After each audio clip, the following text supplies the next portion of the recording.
Assalamualaikum warahmatullahi wabarakatuh. Selamat pagi anak-anak. Mari kita pelajari materi subtema 2 membangun masyarakat sejahtera. Apa yang dimaksud gagasan utama dan kalimat utama?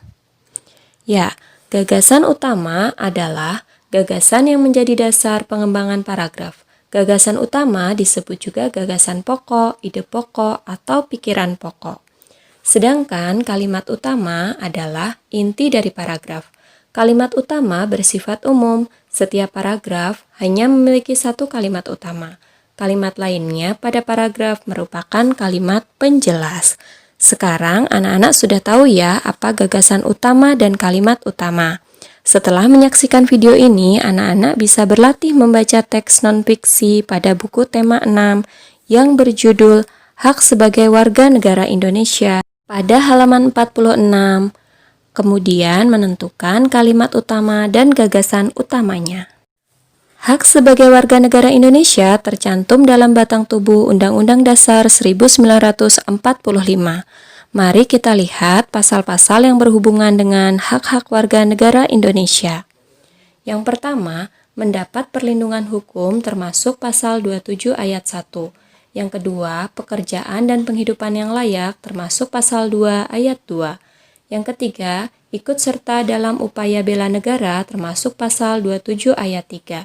Yang keempat, kemerdekaan berserikat dan berkumpul serta mengeluarkan pikiran termasuk pasal 28E ayat 3.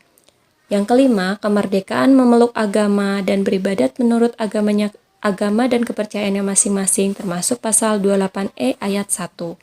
Yang keenam, ikut serta dalam usaha pertahanan dan keamanan negara termasuk pasal 30 ayat 1.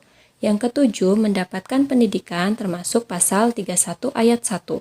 Yang kedelapan, kebebasan memelihara dan mengembangkan nilai-nilai budaya nasional termasuk pasal 28C ayat 1. Yang kesembilan, memanfaatkan sumber daya alam termasuk pasal 33 ayat 3.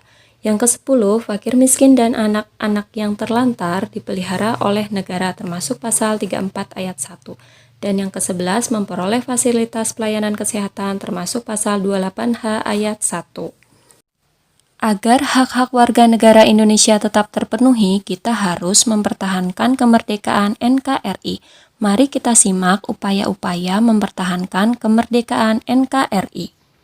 Sikap yang pertama yaitu cinta tanah air, ditunjukkan dengan perilaku melestarikan budaya bangsa, menjaga kelestarian lingkungan, dan rajin belajar. Sikap yang kedua, membina persatuan dan kesatuan, ditunjukkan dengan perilaku berteman dengan siapa saja, mau mempelajari kesenian dari daerah lain, menolong siapa saja tanpa membedakan suku. Dan sikap yang ketiga, rela berkorban, dicerminkan dengan perilaku bersedia menolong dengan tenaga, bersedia menolong dengan pikiran, bersedia menolong dengan harta. Anak-anak juga harus berusaha mempertahankan kemerdekaan NKRI ya. Cukup sekian materi hari ini, semoga anak-anak bisa memahami. Wassalamualaikum warahmatullahi wabarakatuh.